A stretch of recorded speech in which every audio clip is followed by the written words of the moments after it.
Ayyaanniif araarri nagaan gooftaa isiniif haa baay'atu. Akkam jirtu obboloonni, nagaa jirtu? Galata Waaqayyoo nagaadhaanis. Piliis warroonni viidiyoon kun isin bira ga'u hiriyoota keessaniif sheeru yoo gootan gatii isin kaffalchiisu tokko illee hin qabu. Maaliif namni waan tokko gaafa hojjetu barnoota akka ta'uuf akka namni waa irraa argatuufidha malee faayidaa dhuunfaa keenyaatiif jennee waan hojjennu. An akka kootti faayidaa dhuunfaa kootiif jedhee miti. Guyyaadhaa guyyaatti barnoota garaa qopheessee viidiyoo gaggabaabaadhaan kanan kaa'uu fi bu'aa mataa koo yookaan immoo waan irraa argadhaadhaaf otoo hin taane dhaloonni akka irraa baratanii fi akka ittiin jajjabaataniif jedheeni jechuudha. Kanaaf isin immoo sheer yoo gootanii na gargaartanii tajaajila kana tajaajiltaniittu jechuudha. Kanaaf ijoolleen keenya barnoota kana akka inni dhaloota bira ga'uu fi adaraa keessan warri gama tiktookiitiin argitanii riipoosti gochuudhaan akkasuma laayik gochuudhaani akka inni namoota bira ga'u taasisaan isiniin jedha. Gooftaan eebbifamu. Guyyaa har'aa asitti fufneetu eenyummaa gooftaa keenya Yesuus Kiristoos kutaa salgaffaasaa waliin ilaalla. Yeroo darbee jechoota Yesuus ittiin ofiisaa ibse kan jedhu ilaalaa turreerra. Kutaa 8ffaa keessatti gooftummaa akka qabu Yesuus ofiisaatiif kan inni beeksise. Gooftummaan isaa kunis immoo kan bara baraa akka ta'e, bara baraan gooftummaan isaa akka jiraatu hin dubbata macaafni qulqulluuni. Waaqayyo itti amanaa nattis amanaa akka inni jedhee kana jechuuni aboo waaqayyummaa akka inni qabu nagaa isin biratti nan hambisaa, nagaa koo isiniifan kenna akka inni jedhe, karichi dhugaan jireenyis ana, balbalichi ana, anaan yoo ta'e malee eenyullee ol galuu hin danda'u gara jireenyaatti. Namni ana arge abbaa arge, ani abbaa keessa abbaanis ana keessaa, namni anatti amanu hundinuu waan ani hojjedhu hin hojjetaa jechuudhaan barsiisaa tureera. Kutaa salgaffaasaa guyyaa har'aa waan isin maqaa kootiin kadhattanii ani nan raawwadhaa kan jedhu irraa kaaneetu ilaalla. Isa kana gooftaa Yesuus keessatti dubbatee wangeela Yohaannis boqonnaa 14 lakkoofsa 14, wangeela Yohaannis boqonnaa 16 lakkoofsa 24 irratti waan isin maqaa kootiin kadhattan ani nan raawwadha jedhe. Waa lamaaf keessaa qabaas keessatti kan nu irraa barannu tokko kadhannaan maqaa Yesuus Kiristoosiin ta'a. Kadhannaan kadhatamu kiristaanonni maqaa eenyuutiin kadhachuu qabu?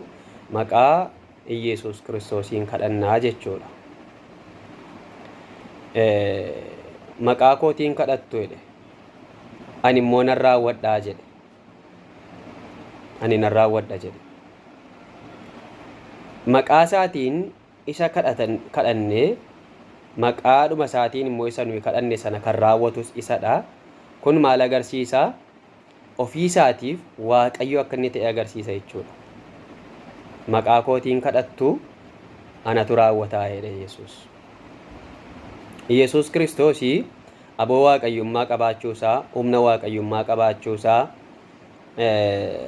raajonni tokkollee, luboonni tokkollee maqaa kootiin kadhadhaan immoo nan raawwadhaa kan jedhe hin argine. Jira yoo jettan immoo nuuf fiduu dandeessu.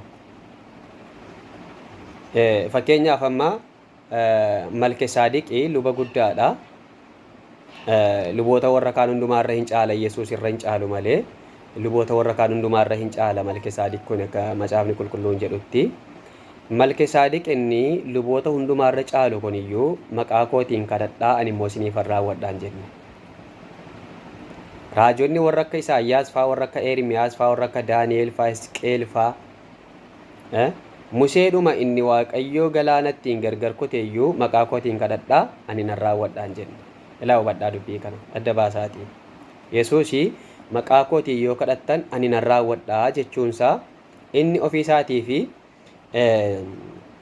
kan kadhatamu Waaqayyoodha mitiire? Kan kadhatamu Waaqayyoodha. Maqaa kootiin immoo yeroo kadhattan anatu raawwataa jedhe. Raawwachuu inni danda'us Waaqayyoodha, inni kadhatamus Waaqayyoodha jechuudha. Galanni Waaqaaf haa ta'u. Inni kan biraanii nu isa biraa in dhufnaa jedhe.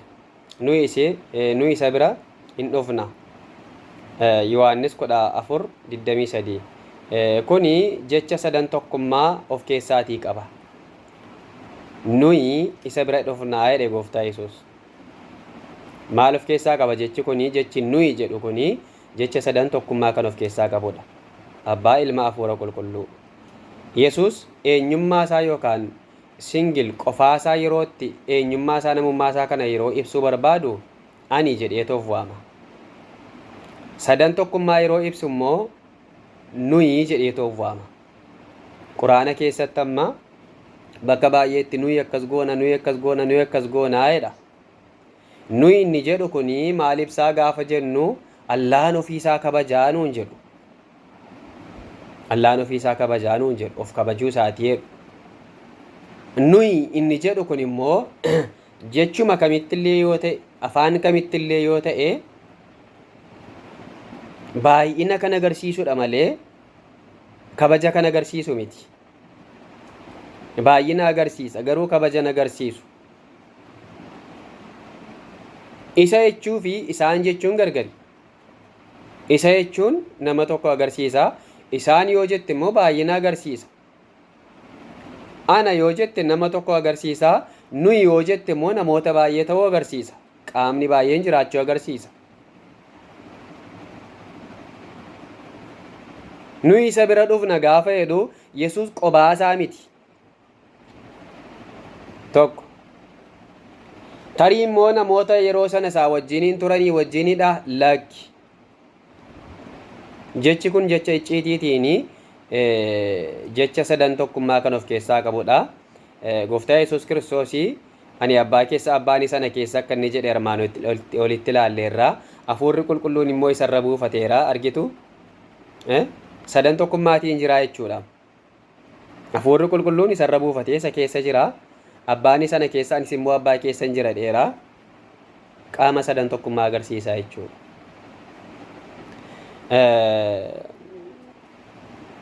Inni 19ffaanii mukichi waynii inni dhugaan anaa jedhe Yesuus. Wangeela Yohaannis 15 lakkoofsa 1 irratti. Mukichi waynii inni dhugaan anaa jedhe. Yesuus muka wayniitti ofiisaa of fakkeesse. Kun amma fakkeenyadha. Yesuus muka jechuu miti. Yesuus ani buddeena jireenyaati gaafa jedhu buddeenuma sana namni nyaatu kanadha jechuu miti. Yesuus mukicha waynii isa dhugaatti gaafa ofiisaa of fakkeessu jireenyi dhugaan isa keessa akka jiru kan ibsudha. Fakkeenyaan muka wayniitti fakkeesseetu isaanitti dubbate. Dhugaan eenyudha jechuudha? Yesuus Kiristoos qofadha. 20ffaa anatti gargar baatanii homaa tokko illee gochuu hin dandeessanii jedhe. Yohaannis 15:5 hanga 7tti ofii keessaniif dubbifadhaa. Anatti gargar baatanii homaa tokko illee gochuu hin dandeessani. Argitu namni Yesuusitti gargar ba'ee homaa tokko illee gochuu hin danda'u. Namni Yesuusitti yoo gargar ba'e jireenya illee hin qabu. Namni Yesuusitti gargar yoo ba'e jireenyi isaa jireenya akkasumaaniiti.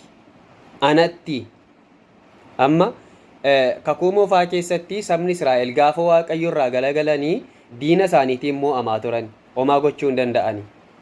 Gaafa gara Waaqayyo isaaniitti deebi'anii Waaqayyoon kadhatan immoo diina isaanii kana rukutaniitu mo'ataa turaniiru.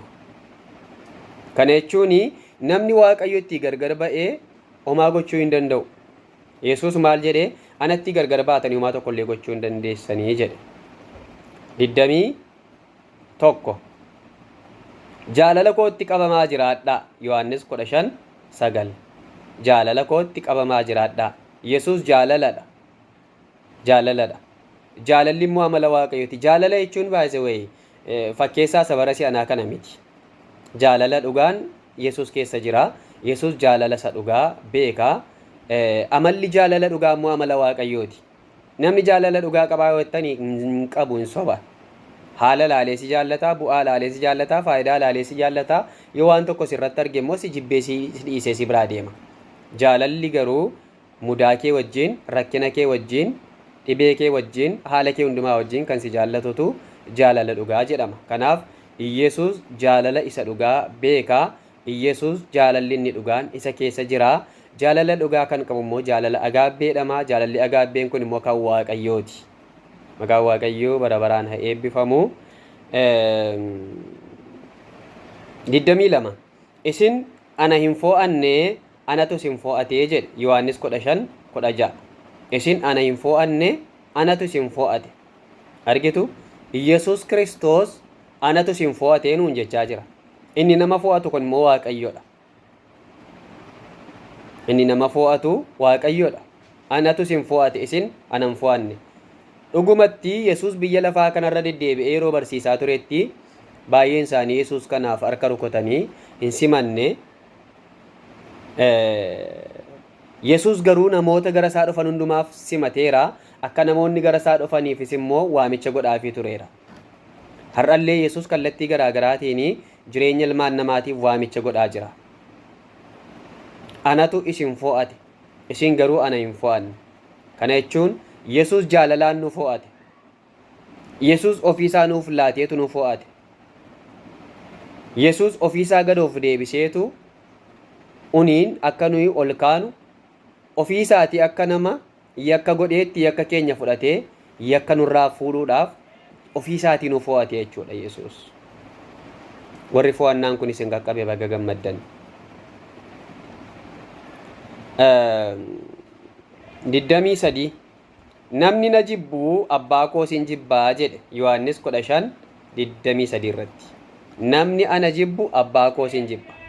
Namni tokko Yesuusii yoo jibbee Waaqayyo abbaa jibbeera jechuudha. Namni tokko Yesuusii yoo namanne Waaqayyo abbaa namanne jechuudha. Namni tokko eenyummaa Yesuus Kiristoos isa dhugaadhaan hin fudhanne taanaan Waaqayyoon hin beeku jechuudha.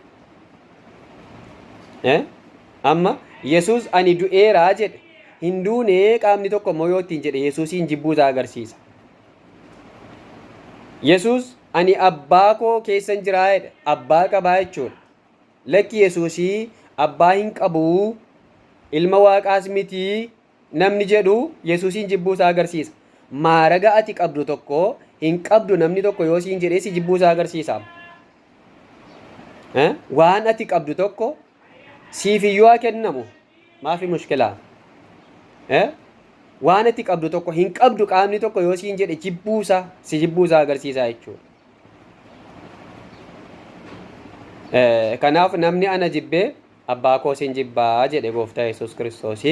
Har'aaf asuma irratti nu ga'a. Yeroo biraa asii kaaneetti fufnaa. Eebbifama.